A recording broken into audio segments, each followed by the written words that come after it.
Hello and good evening, everyone. Welcome to Tech Talk with Rex. My name is Rex Lang. I am a member of the Central Indiana Real Estate Investors Association, like so many of you are. And we are beginning the uh, series for 2015 of Tech Talk with Rex. And we are a subgroup of the Central Indiana Real Estate Investors Association, one I'm sure that you all enjoy, and one that has great things for us planned this year. I am excited to see what is coming about this year for Saria, um, as I'm sure are most of you. So, like I say, without any further ado, we will go ahead and we will begin Tech Talk with Rex. Um, First thing first, one thing that we like to do is talk about the upcoming events. Well, February 10th is the next general meeting for Saria, 6 p.m. at the Kiwanis Center. Everybody should be getting used to the new location over there off of Michigan Road and 465, essentially. That's close. I know there's been maps and whatnot out.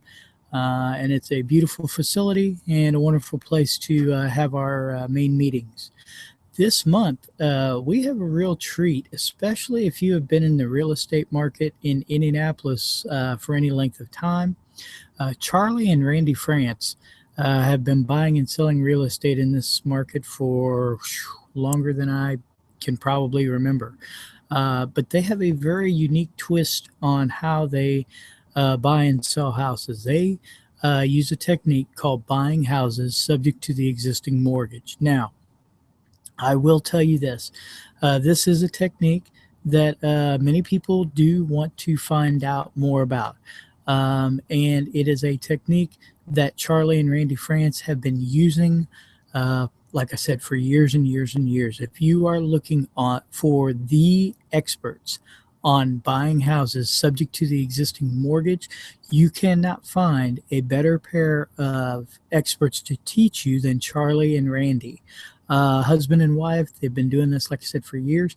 And I also noticed on the website that Bob Meister will be there. Now, Bob Meister has been involved with our group for quite some time, and Bob is also has worked with Charlie and Randy for years. And I can guarantee you that the presentation that they will bring is well worth your attendance because they have techniques and just ways of operations that you will not learn from a lot of other people. And they are local real estate investors. They also run another real estate investing club here in the Indianapolis area. But like I said, very, very knowledgeable on the subject. You will not get a better teacher on buying houses subject to the existing mortgage than Charlie and Randy. And like I said, Bob also works with them. He also does those things. And Bob also is just a wealth of information just in real estate investing in general.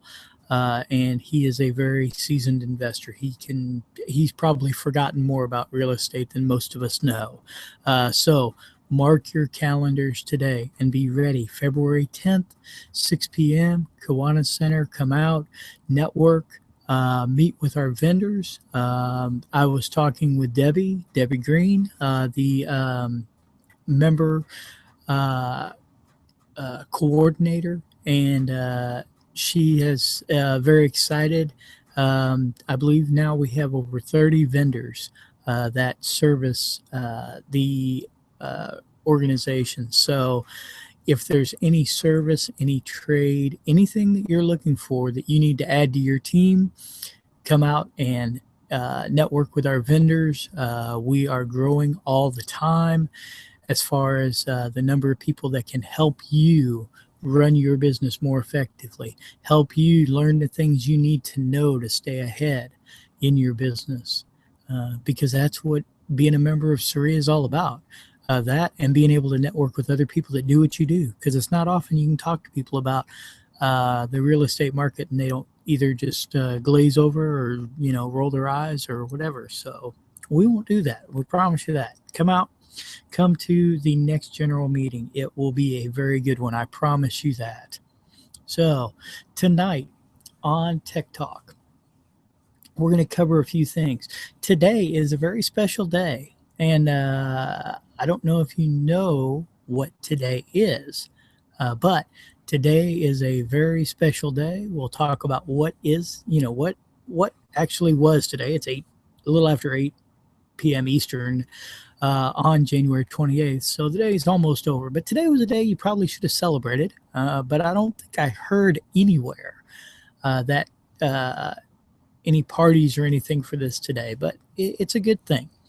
Another thing we're going to cover is how can you protect your digital information on your devices and also on a website that you probably use quite a bit, but you probably don't think about securing your digital information on that website. And number 3, we're going to talk about an app of the month. And if you were with us last year, we talked some about apps, but this year in the new format for what I'm trying to put together with Tech Talk, I'm going to try and bring you an app every single month that is going to benefit you and help your business in some way, shape, or form. So with all that started, let's begin. So today is Data Privacy Day. Did you know that today is Data Privacy Day? You're thinking, what the heck is data privacy and what the heck is Data Privacy Day? Well, let me tell you what. Data Privacy Day is actually an international holiday. Don't laugh. International holiday celebrated in the United States, Canada, and 27 European countries. It began over in Europe in 2007. And then the United States adopted this day in 2009. It's actually called Data Protection Day over there as opposed to Data Privacy Day. And it is January 28th. So that's what today is. If you knew that, you probably could have won some bets today, I'm guessing. So, and like all good holidays, Data Privacy Day has a slogan. Now, I want you to look at this because it seems simple. But it's one of those things that if you actually do this with your digital devices and other things, it could be very beneficial to you. The slogan for Data Privacy Day is Stop, Think, Connect. So take that and break that down for a minute. Stop, think, and connect. Now, the purpose of Data Privacy Day is to raise awareness and promote the privacy and data protection best practices, which is something that you need to think about and you need to kind of take a look at in your business. Because if you don't have any sort of best practices in your business for your data privacy, it could come back to bite you in a big way. I remember we had, I can't remember her name, but we had a presenter back when we were at the Monon Center that talked about the red flags and creating the red flags in your business and the things as far as policies and procedures that you needed to want to stay in line with. And this is no different as far as for the data privacy for your business. And, you know, as far as Data Privacy Day is focused more on the social networking aspect of data privacy. But I want you to think about the data privacy of all of your business and the things that you do. If you, a lot of people still keep hard copy paper for a lot of things that they do, but things are changing. Technology is changing to where a lot of the paperwork that you use is now digital. And if it is digital, the thing that you want to make sure that you know is that, as it is digital, you will, oh, wow. Huh. Let's go back to this here for a minute. I don't think I did this right. Huh. As a matter of fact, I'm pretty positive I didn't. Oh, here we go. Okay. There we go. Wow. Now you can see what I've been talking about. And it probably looks better than I did. Because I've been out messing around outside all day. So pardon that. Let's see. Let's go back here. Here we go. Here we go. All right. I knew. Now, see, that's a data privacy thing. I was looking here at my laptop and I saw the light on my webcam on, and I thought, wait a minute, something's not quite right here. So, okay, data privacy day. Back to that. Now that I've made my images private. Okay, so we've got. I've lost my place, but I'll get back there. But oh yeah, think about the data in your business and the ways that you need to try and protect it. Now, we're not going to go through that tonight. I'm going to give you some basic tips on what you need to do just for your personal devices, but it is something you might want to consider and put a little time into, especially here at the beginning of the year, because it seems like a lot of times it's easier to implement practices and procedures at the beginning of the year than it is once you get further along and things get clicking along. And right now you only think you're busy, but as the year progresses, you will get busier. So, as far as the Data Privacy Day slogan, if you did this every time before you got online, I want you to just consider how much better things would be. Stop. Stop before you decide to connect to a network that you're not familiar with. Stop before you decide to type that email or post that post. Think about it. Think about the ramifications beyond what it is right there, especially with things like Twitter. Now, I'm not on Twitter, but I know that it is a very instant, simultaneous type of communication, almost like texting. And, texting is another thing that you want to think before you do. Trust me, there are plenty of conversations you wish you could grab out and just erase. And some of them, there are new apps that are coming out that are even doing that, to the point that, people do not want to leave that digital information out there. But even with these apps and devices that say they are going to, eliminate the picture or the conversation or whatever after it's done, I've got to believe somewhere it's still there. Now, maybe that's my own paranoia. I don't know. But I can guarantee you, in a lot of ways, sometimes those things just stick around and they always come back at the most inconvenient time. You ever notice that? Things never seem to come back around when you want them to come back around for the good. But that's a whole different story.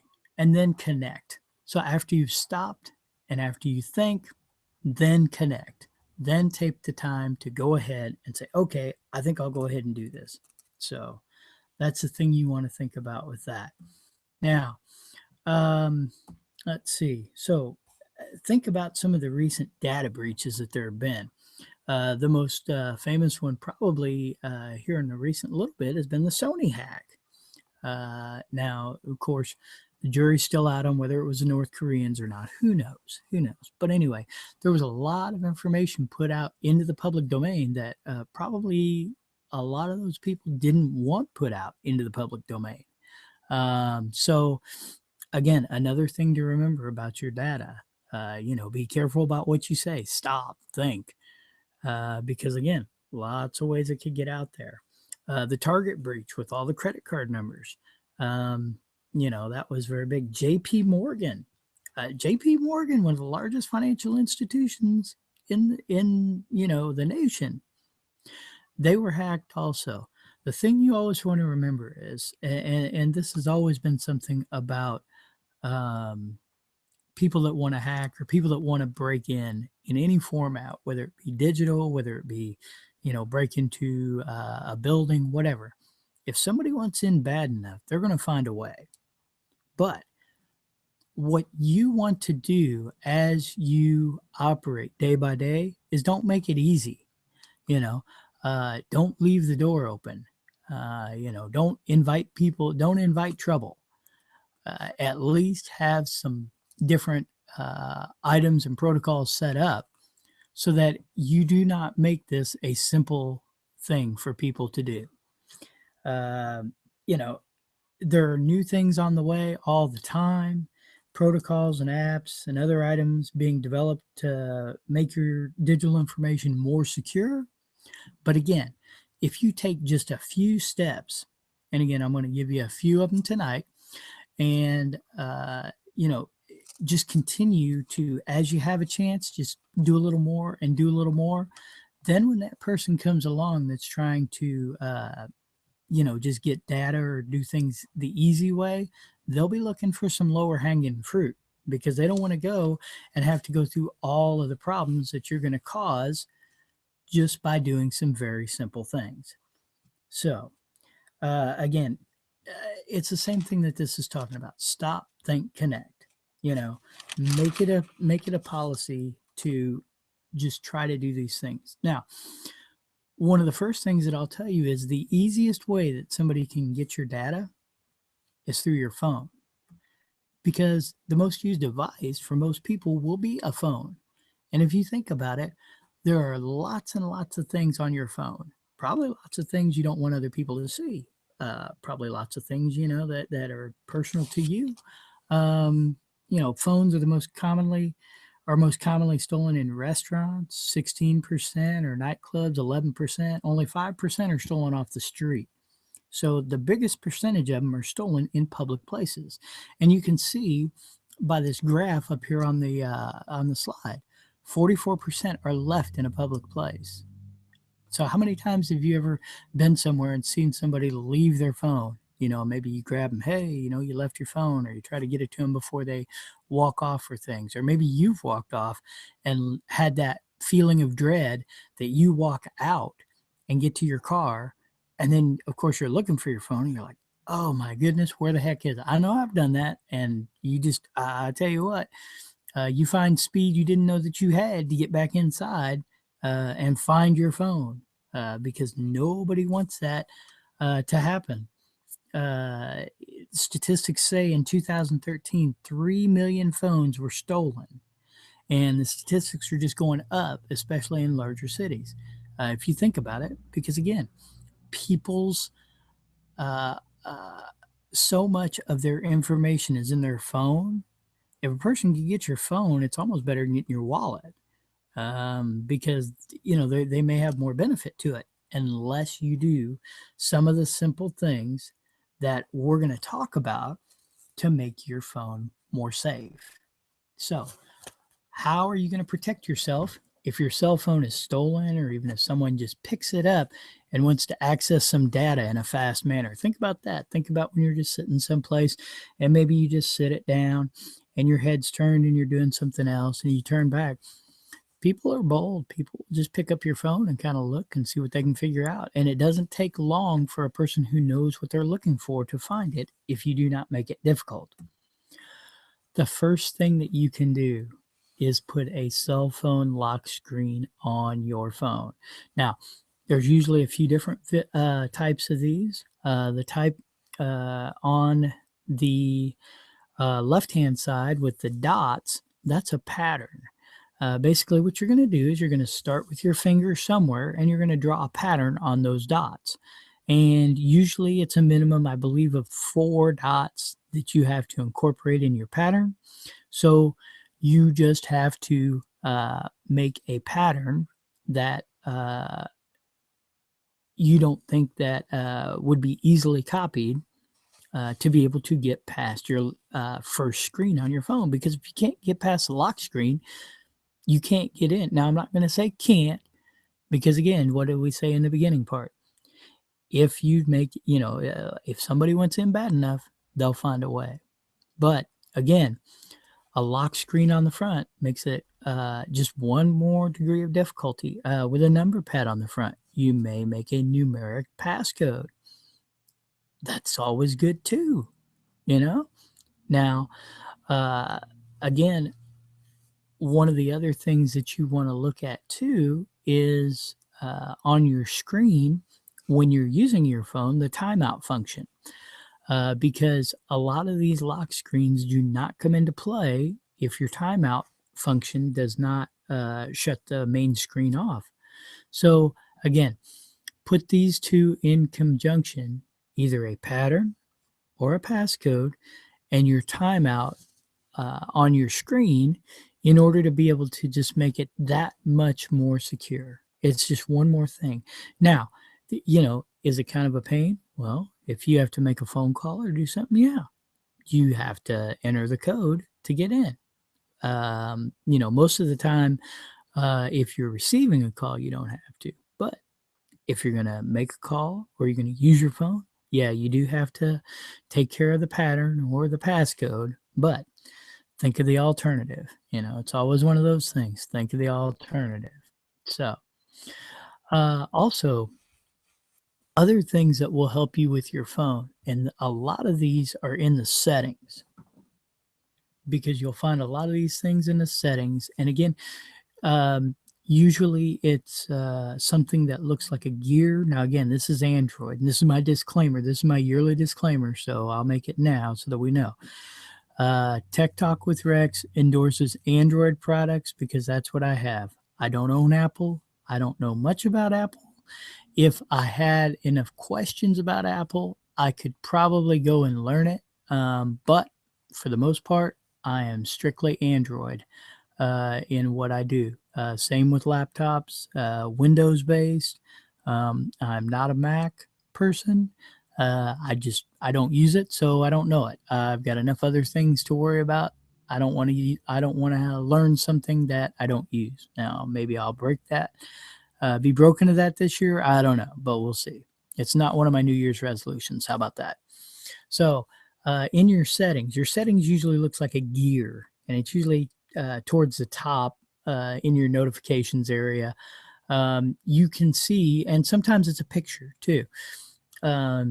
Because a lot of the newer smartphones have just basically an image and you can just tap the image and it will turn the function on and off. Well, don't allow your phone to just be searching all the time for Wi-Fi connections because that's a way for people to get into your phone through Wi-Fi connections, especially if it's auto connecting.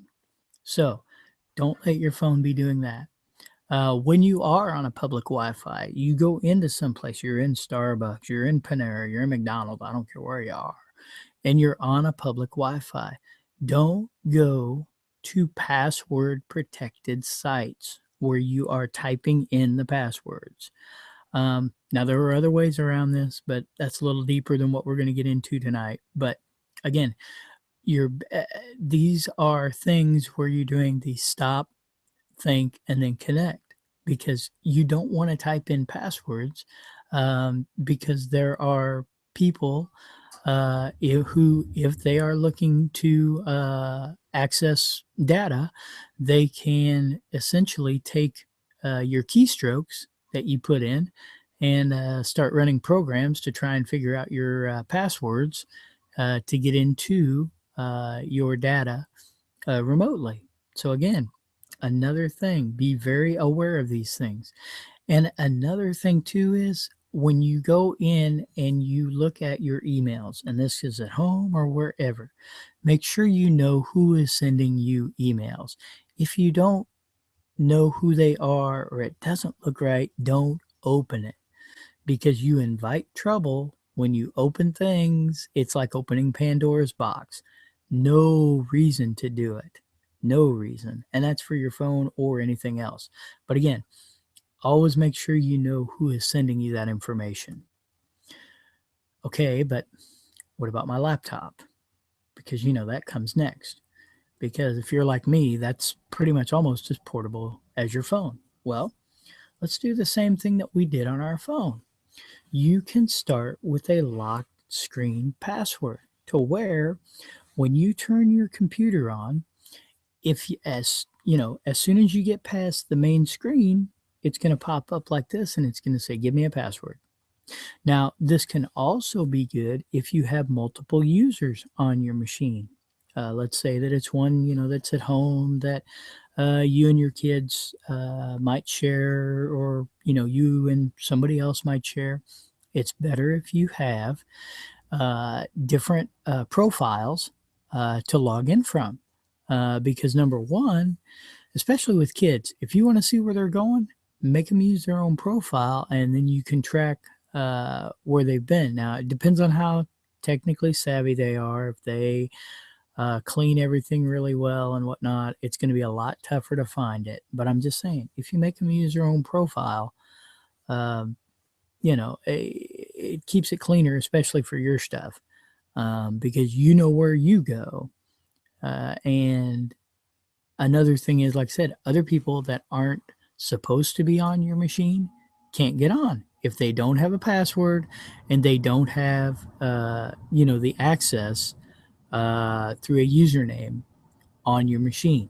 So that's always a good thing to start with. And another thing too, just like we talked about your screen timeout on your phone, you should have a screen timeout on your laptop because, again, you don't want your display to say active if you aren't using it.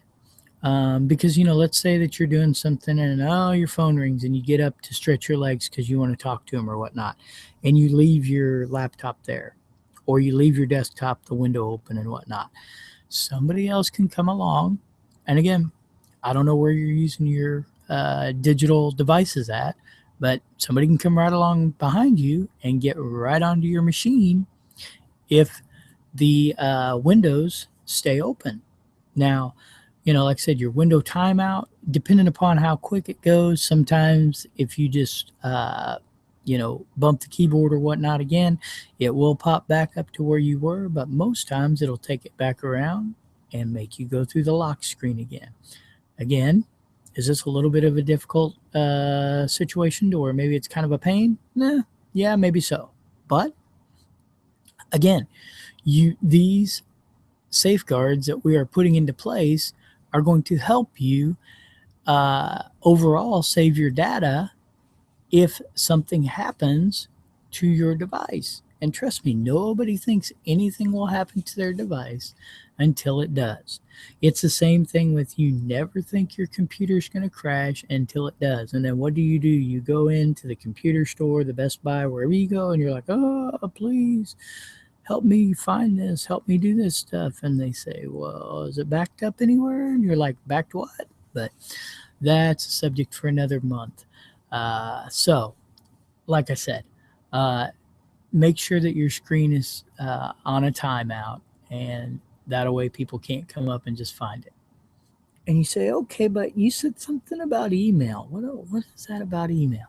Well, if you want your email to be secure, and this is nice because just supposing that your device was taken, and again, this gets into degrees of difficulty that you are putting together for anyone who might be able to get into your device. And let's say they're able to get in and they're like, let's go in and get into some email. Well, you can set it up that your email is under what's called a two-step verification. Now, this picture right here is for Gmail, but I do know that other email systems also offer this. And basically what happens is, even after you would log in and enter a password, it also says, okay, we're going to send you a verification code, and you have to put your verification code in here to get in. So what happens is, generally they will, a lot of times you'll have it set up so that they'll have to send you a text to get your verification code. Now, again, on your phone, that's probably, again, no system is perfect because, of course, the text would come to the phone and then, but if you got a lock screen, then maybe they haven't got that far. But on a laptop, it's great because if somebody grabs your laptop, they don't have your phone. So Again, another layer to make it more difficult. Is it impossible to get through? No. Is it a pain in the butt? Well, sure. So again, another level of security, because again, it's going to ask you for that verification code. And if you don't put in the verification code, you don't get in. And this gives me the opportunity to talk about this too. A lot of us are running financial apps on our phone or on our PCs to where you want online access to your bank accounts, just to check things, just to look for things, and it's very convenient. I will grant you that. But most sites have a two-step verification on either their app or on their website. So make sure that you take advantage of this. Make sure that you have that second verification, because a lot of times what they'll do is they'll send you an email, uh, you know, or a text, depending upon how you have it set up. It says, in order to be able to get in, you have to be able to do this. I know that, what is it? One of the banks uses pictures for verification, pictures of different items.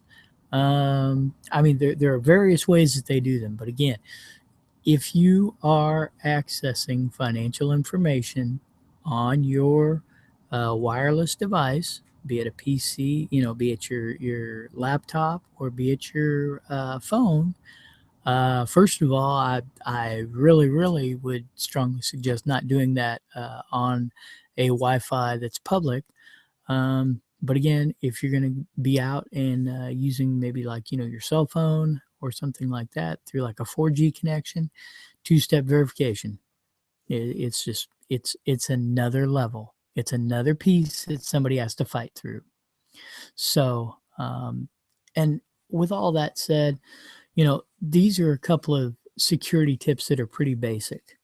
These are some things that you should have in place, uh, even before anything. These are just basic.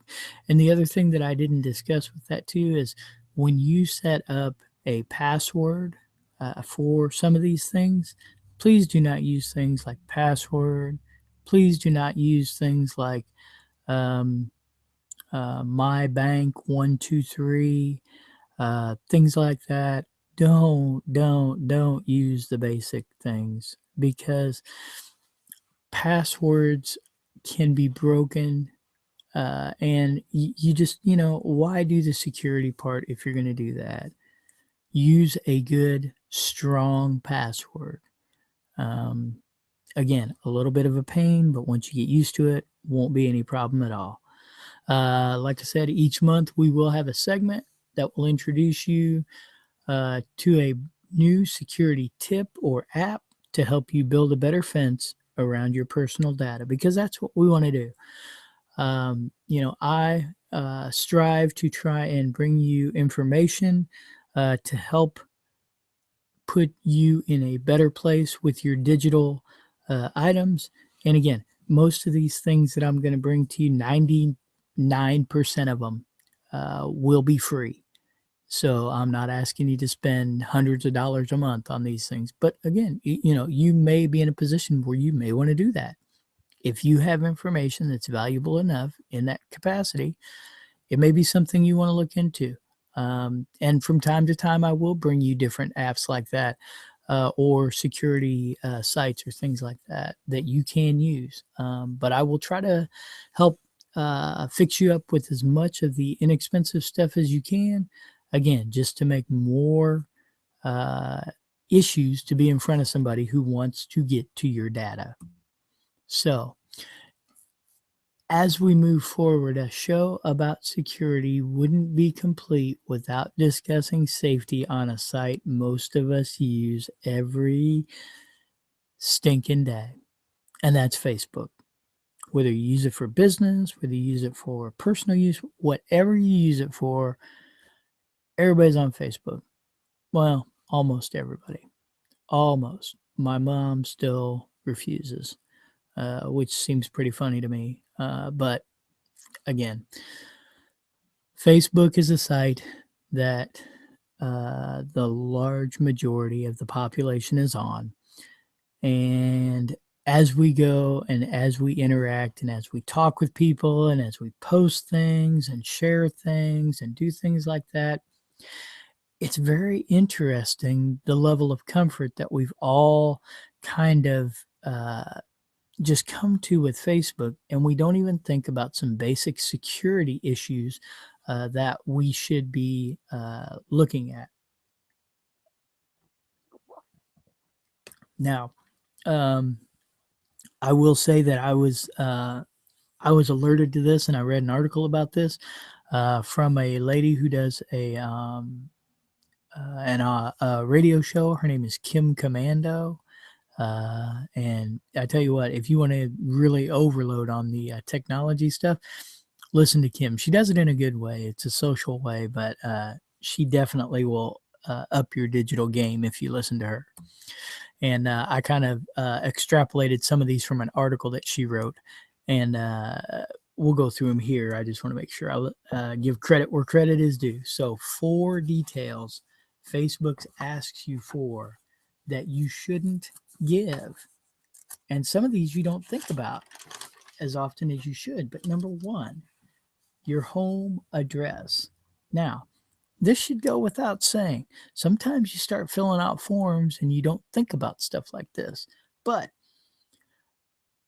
you know, I'm not going to say all of us, most of us in the organization here own rental property. Now, whether or not your tenants know that you own the rental property, that's a whole different story. That's a whole different management technique, and that goes into a lot of different things. But if your tenants know that you own the property and they know who you are and they find you on Facebook, how much easier is it to find you if your address is right there? Okay. And I know this also goes into some of the privacy issues that a lot of people had voiced about the landlord registry here in Marion County. Why should the property owner have to go and put all that information on record? That an upset tenant can go and take recourse towards somebody's personal residence. So, again, don't put your home address on Facebook, especially when you go out and you start posting pictures. Oh, I'm in Florida. It's so nice to be on vacation. Maybe nobody's home. And again, maybe your digital information leads to your personal property being taken. So again, don't put your home address on Facebook. There is a way to take it off if it's already been on there. You go up to your name up on the top, click on that, and then you're going to click on Update Information, and then you're going to go to the Contact and Basic Information tab, and then you're going to remove your address. And then you want to make sure that you save your changes after you do that. So it's fairly easy to do.